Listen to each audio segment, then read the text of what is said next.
Hey, it's another great day. This is Dr. Willie Jolley, and I want to thank you all for the wonderful comments that we've received about the marriage tips we've been giving from my book, Make Love, Make Money, Make It Last, that I wrote with my bride, Dee. You asked for more. Today, we want to discuss one of the three big issues that is responsible for breaking up marriages. That's the issue of money.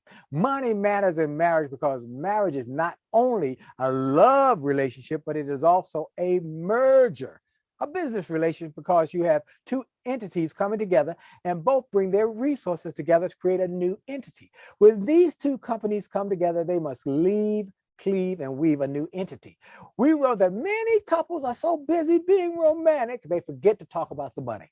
Money management is not romantic, but it helps to generate a great marriage. So if you want to stop arguing about the money, my recommendation is that you must talk about the money with your honey, and your days will be sunny.